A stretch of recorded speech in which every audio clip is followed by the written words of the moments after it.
Dans les quartiers nord d'Abidjan,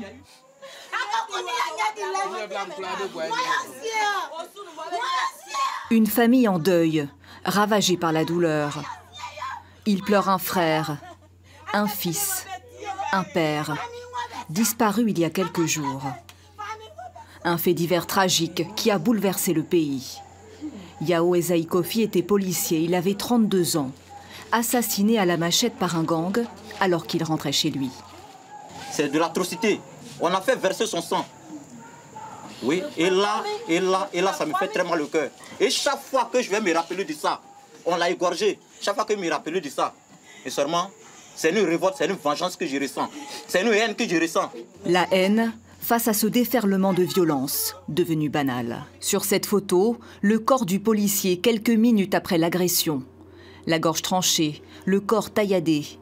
La marque de fabrique des microbes, nom donné au gang d'adolescents ivoiriens.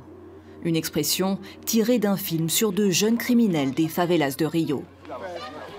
À Abidjan, le phénomène est aussi né dans les bidonvilles des quartiers populaires, comme ici, dans la commune d'Abobo.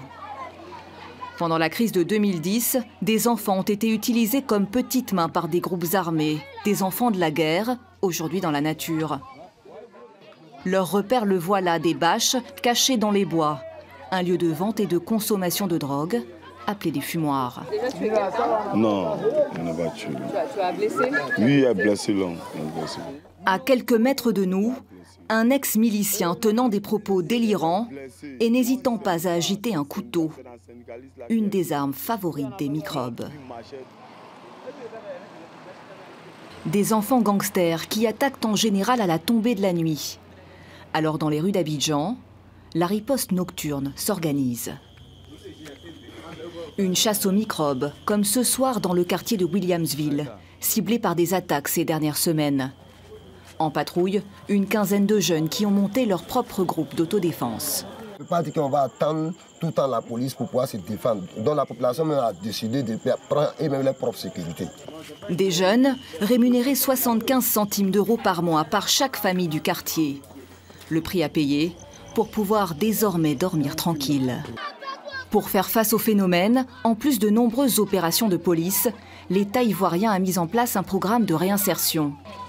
Kanaté en est un des bénéficiaires. Cet ex-jeune gangster vient de passer 6 mois dans un centre de redressement où il a appris la couture. Dans cet atelier, pour lui, une formation complémentaire vécue comme une seconde chance. Je vois comme c'est une chance que Dieu m'a donnée. Donc j'essaie de prendre ces chances pour avancer à ça, pour voir qu'est-ce que ça va me donner demain. Stopper les microbes, trouver un métier aux ex-voyous, un immense défi de sécurité en Côte d'Ivoire.